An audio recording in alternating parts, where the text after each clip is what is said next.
नमस्कार, स्वराज आर्टमध्ये आपल्या सर्वांचं मनपूर्वक स्वागत। आज आपण बघूयात गावाकडील पद्धतीची अतिशय चविष्ट, खमंग, मऊ, लुसलुशीत आणि तेवढीच मोकळी अशी फोडणीच्या खिचडीची रेसिपी। खानदेशामध्ये वराडामध्ये आवर्जून घरोघरी ही खिचडी बनवतात आणि बॅचलर्स लोकांची तर अतिशय फेवरेट अशी ही फोडणीची खिचडी आहे। चला तर बघूयात आता याची कृती। फोडणीची खिचडी बनवण्यासाठी आपल्याला लागणार आहे 1 वाटी तांदूळ। इथे मी कालीमुछ तांदूळ घेतला आहे। हा तांदळाचा भात अगदी मऊ पण तेवढाच मोकळा असा होतो। ही फोडणीची खिचडी मोकळी मोकळी छान वाटते, त्यामुळे कुठलाही मोकळा होणारा तांदूळ तुम्ही वापरू शकता। त्यानंतर आपल्याला लागणार आहे अर्धी वाटी मूग डाळ। बिन सालीची मूग डाळ मी इथे वापरणार आहे, तुम्ही सालीसह मूग डाळ देखील वापरू शकता। सर्वप्रथम पसरट भांड्यामध्ये हे तांदूळ घेऊया आणि डाळ, जेवढे तांदूळ घेतले त्याच्या निम्म्यामध्ये आपल्याला डाळ घ्यायची आहे। आज साधारण 3 ते 4 व्यक्तींसाठी मी ही खिचडी बनवणार आहे। डाळ तांदूळ पाण्याने स्वच्छ धुवून घेऊ।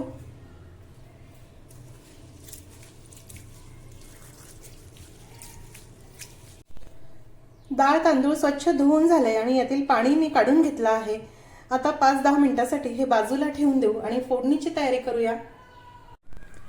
फोडणीसाठी कुकरमध्ये साधारण 3 टेबलस्पून शेंगदाण्याचं तेल गरम करायला ठेवलं आहे।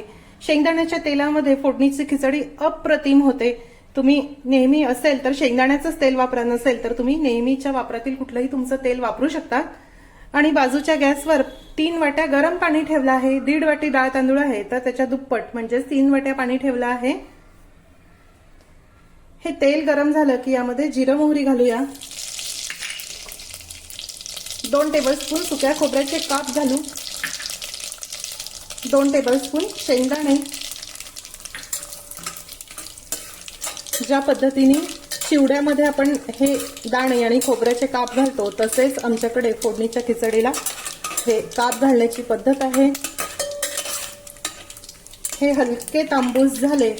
आता यामध्ये एक मध्यम आकाराचा कांदा घालूया।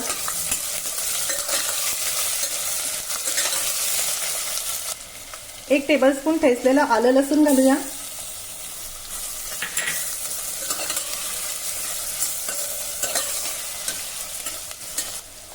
आता मध्यम आचेवर हे कांदा लसूण हलक्या तांबूस रंगाचं होईपर्यंत आपण मस्त परतून घेऊ। खिचडी हे कम्फर्ट फूड आहे आणि संपूर्ण भारतामध्ये विविध पद्धतीने खिचडी बनवल्या जाते। खानदेशामध्ये वराडामध्ये देखील या पद्धतीची फोडणीची खिचडी आवर्जून संध्याकाळच्या जेवणासाठी बनवली जाते। फोडणीची खिचडी त्याबरोबर ताकाची कढी किंवा आमसुलाची कढी अप्रतिम असा बेत असतो। आठवड्यातून एकदा किंवा दोनदा तरी आवर्जून कढी खिचडीचा बेत असतोच असतो। मला तर ही रात्री केलेली खिचडी सकाळी खायला खूप आवडते। शिळी खिचडी अप्रतिम लागते। कुणाकुणाला अशी शिळी खिचडी खायला आवडते हे कमेंट करून नक्की कळवा। हे बघा, कांदा आलं लसूण हलक्या तांबूस रंगावर परतून झालं। आता यामध्ये चिमूटभर हिंग घालूया। 8 ते 10 कडीलिंबाची पानं, हळद घालूया। चवीनुसार लाल तिखट घालणार आहे। 2 टीस्पून गरम मसाला घालूया। गरम मसाला ह्या खिचडीमध्ये आवर्जून घाला, याची चव खूप छान येते। एक मध्यम आकाराचा बटाटा घालूया आणि एक मध्यम आकाराचा टोमॅटो। सर्व छान मिक्स करून घेऊ।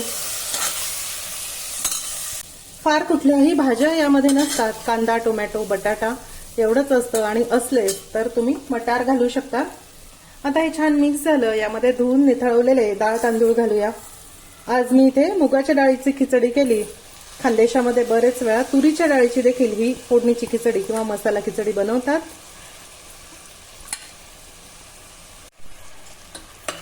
आता 2-3 मिनिटांसाठी हे डाळ तांदूळ आपल्याला या सर्व मसाल्यासोबत परतून घ्यायचे आहे।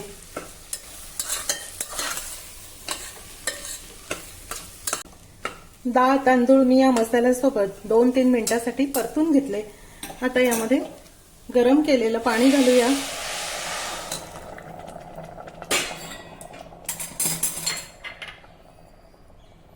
यामध्ये चवीनुसार मीठ घालू.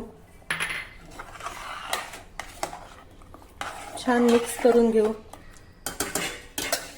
आपण भात खिचडी जेव्हा असं कुकरमध्ये खाली बनवतो तेव्हा नेहमी करता असं गरम पाणी घाला आणि उकळी आल्यानंतर मग झाकण बंद करा. म्हणजे तांदूळ किंवा डाळ खाली तळाला चिकटून बसणार नाही आणि खिचडी खाली लागून करपणार नाही. हे बघा, छान उकळी आली की आता हे डाळ तांदूळ यामध्ये असे खळखळत राहतात, त्यामुळे तळाला ही लागण्याची भीती नसते. झाकण बंद करू.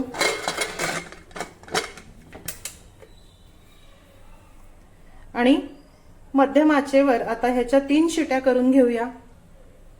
खिचडी किती छान शिजली, मस्त मऊ झाली आहे आणि तेवढीच मोकळी देखील आहे. अशीच सुटसुटीत ही खिचडी असते. सर्वात शेवटी यामध्ये कोथिंबीर घालूया. मिक्स करू. गरमागरम खमंग चवीची अतिशय चविष्ट अशी फोडणीची खिचडी किंवा मसाला खिचडी तयार आहे. ही खिचडी तुम्ही ताकाच्या गरमागरम कढी बरोबर किंवा आमसुलाच्या कढी बरोबर खाऊन बघा, मस्त लागते. सोबतीला संडोळी बिबडे किंवा उडदाचा पापड, कांदा, लोणचं असलं की पक्कड असा बेत असतो. नक्की करून बघा. आजचा व्हिडिओ तुम्हाला कसा वाटला हे मला जरूर जरूर कळवा. आजची रेसिपी आवडल्यास रेसिपीला लाईक करायला व शेअर करायला विसरू नका. माझ्या चॅनलला देखील नक्की सबस्क्राईब करा. अशीच एक छानशी रेसिपी घेऊन भेटूया स्वराजच्या पुढच्या भागामध्ये.